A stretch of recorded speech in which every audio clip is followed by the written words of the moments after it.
What's up, boys and girls? M.V.K here, back again. How's everybody doing on their end today, guys? Back again for some more first impressions, giving you my first impressions on this week's episode of Young Justice, episode 18, episode 64 overall of the series, entitled Early Warning. This was a really good and very enlightening episode for a lot of people, and there's a lot to talk about in a short span. I'm trying not to go too long with this, but just to give a thought on this episode. So the main antagonist revolving around this episode is Clarion the Witch Boy. It's been some time since we've seen the little witch boy with Tiku, you know. But yeah, he's causing havoc in Santo Domingo of Cuba, and the outsiders go in to help with the problem. Now, the outsiders now has been trending. We Are Outsiders has been trending worldwide, and it's funny that the person that's kind of showcasing it is Courtney Whitmore, aka Stargirl. So it's really cool to see that she's keeping everybody in the loop. What's going on with this situation that they're trending? It's really trending. It's getting to the point. It's getting some feed. It's getting some buzz, and the team is kind of low on members. It seems that there was a funeral for Bart and Jaime are not there. I think somebody died in the Garrett family, I believe. I could be, if I remember correctly. But there was a funeral. So it's only Static, Wonder Girl, Geoforce, and Beast Boy who go in. But little do they know, they get a little help from none other than my girl, Lady Z, Zatanna. She joins in, even though she's not supposed to. But she's a powerful sorcerer, so she can put up a conjuring spell and make sure nobody sees her. Because she even says to McGann and Calder, like, do you know who's there? Like, they're going to need help. So they get some help. Clarion is taking metahumans and making them into this overgrown monster. It's disgusting at best, just to see what he does. And the team goes in to help. In the meantime, we have Dr. Chase telling Tara, Violet, and Forager their last day of school before winter break, I believe. This was a long time. This was actually what also is a key moment. I believe it.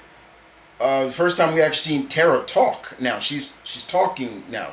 She actually talks very much in this. And Dr. Chase drops a bombshell on She drops a bombshell on Violet, and now it kind of comes back to all the times I've been saying about, you know, the whole concept of Violet being shot or stabbed or shot and killed, and then she heals herself. It's coming back. All coming back. So, yeah. Nice. I like that. Basically, Dr. Chase tells Violet that she's dying. She's dying. And her cellular structure is not healing. Even though she heals, on a cellular structure level, it's not healing. And she's dying. She thought the worst was that Brion found out about what happened, you know, but no, she's dying. So in the meantime, while that's going on, yeah, we're seeing the team deal with the little witch boy, you know, and he's outclassing him because he's a chaos nut. You know, his chaotic magic is way beyond their metahuman abilities, but they're holding their own. You know, Brion is keeping the Cuban army at bay while the team deals with this, and then of course Zatanna gets involved, and she's able to sway the balance, which is good. And the way she's able to defeat Clarion, which was funny, was just she teleported him into the Tower of Fate. So it's like, yeah, you're not getting out of there now. And so Clarion's like, he's trying to get out, can't get out. So good move on Lady Z. Good move. I enjoyed that. Good move. But the other thing that was going on is Harper Row and Violet share a kiss with each other. Harper and they're shooting off a gun, and Harper kisses Violet, and Violet says, "I have a boyfriend," and she says, "So do I," and they kiss again. So basically, implying that Harper wants more than just friendship with Violet. They get arrested because they are shooting off a gun. They're kids, and that kind of messed up things. Meanwhile, also we got Artemis training with Terra, and she's teaching her some things. But we also see the backdrop of when Terra was training with one Mr. Slade, and he was not such a good teacher. He was very cruel and violent, while on the other hand, Artemis is really kind of calm and she's not aggressive, and Terra sees it, but still we know that there's some ultimatum. Terra is working for Slade, and she's texting information to him every time stuff comes up to keep him in the loop. But are we seeing maybe some ties are turning, because Terra seems to have some kind of, she's kind of caught between this kind of balance between this shade of gray of, do I do the right thing or do I not? I'm damned if I don't, I'm damned if I do. What do I do? So that's also been played up. But in the meantime, after saving the kids from Clarion, one of the metahuman children was a child of a woman on the Cuban army, and she thanks them. But the general or colonel, he's like, no, you ain't supposed to be here. You're Justice League, but they're not. They're not Justice, so they did. So, but they all start saying that we are outsiders. They all go. So they take them back. More importantly, I'm leaving one part out because I'm saving that for the end. They take them back to Talos. And it's there that Calder's good work. You guys did good. Things like that. And Eduardo basically decides to join the team. Even though he's not really, he doesn't want to be a hero, but he decides to join the team. He decides to join the team because he needs the people, the kids of Talos, to know that there is somebody out there representing them on this team, on this squad. And more importantly, that makes it better for them to understand that they can lead. They don't have to fall into the category of being a villain or so.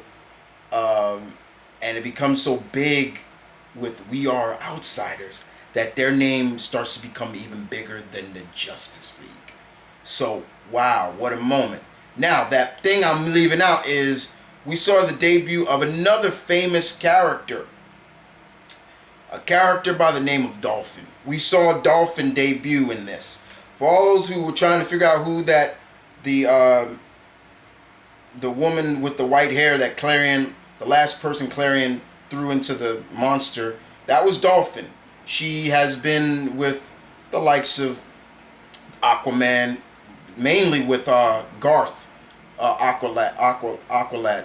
She was actually married to him. She's actually in the comics. She was married to Aqualad, but they re-altered her origin since the rebirth and everything like that. But once I saw her and she's all like, I'm like, that's Dolphin.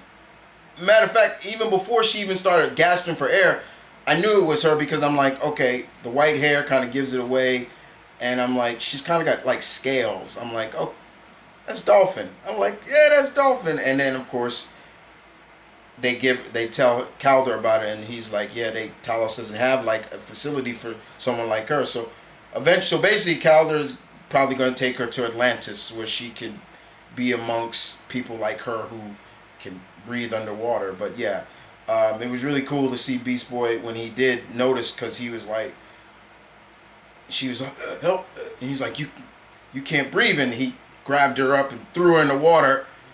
He turned into a gorilla and then threw her right in the water, jumped in the water with her as a dolphin, and it's kind of ironic, right? Yeah, he turns into a dolphin, and that's Dolphin, so it was really cool.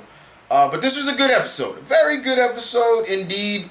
Um, it it does make you wonder now more, with the with what Dr. Chase has told Violet. Is it true, or is it another kind of, because we don't even know who she was talking to. Remember, she was talking to somebody too. So it makes me wonder, is she playing games as well, or is this real? Is this really true? Or is she trying to separate, the whole coherency of the team, like break them from the inside, then take them down? There's, you know what I'm saying? There are some things, like, let's be honest, let's keep it real here. She's up to something. You cannot deny that. The other situation, what's going to go on with Harper Row? And, with that in mind, will Clarion get out of the Tower of Fate? I doubt it. When Fate returns, Naboo returns, there's going to be some problems. More importantly, the last but not least is, how big would the Outsiders get to the point where the light or so may have to really kind of step into, like, we put the Justice League on check, but now these young punks, I don't mean it like that, but these guys now are causing problems for us. So yeah, there's a lot of things, a lot of questions that still need to be answered. But this was a good episode, a really good episode. I really enjoyed it. They brought some things to light, but there are questions that I have to ask in terms of, especially with Tara and Brion and Harper. Will Brion find out about what Violet's past self, Gabrielle, did? She is the cause of their family's death. Who knows? All to come, hope in the future. But this was good. A very good episode indeed.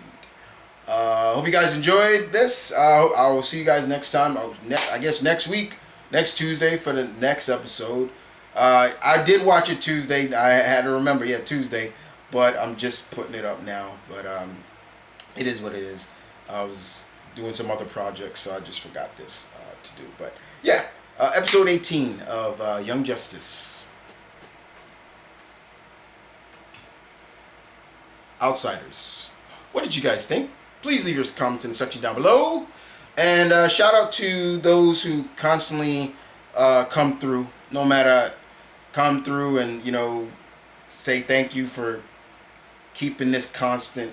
I've been reading your comments as of late, in terms of the Young Justice Outsiders review, basically saying I've been doing this since day one, I have. When a animated series or series I'm really focused on, and I want to give my thoughts on the episodes. Yeah, I'm gonna do it. I'll keep doing it. And you guys seem to really enjoy me doing the Young Justice stuff. Kind of falling out of reviewing like the CW superhero shows. Because I don't know, just sometimes episodes just doesn't really wow me like that. But yeah, man, this Greg Wiseman, you keep doing it. Y'all keep doing it, and I'm loving it. But yeah, I want to appreciate. I thank all you guys out there. Comments, the comments that I've gotten. Y'all, that, as always, that always humbles me when I see stuff like that. It keeps me humble. thank you, my pack. I appreciate it. You know, your alpha thanks you very much. But your alpha needs to go. It is time to go. You guys take care.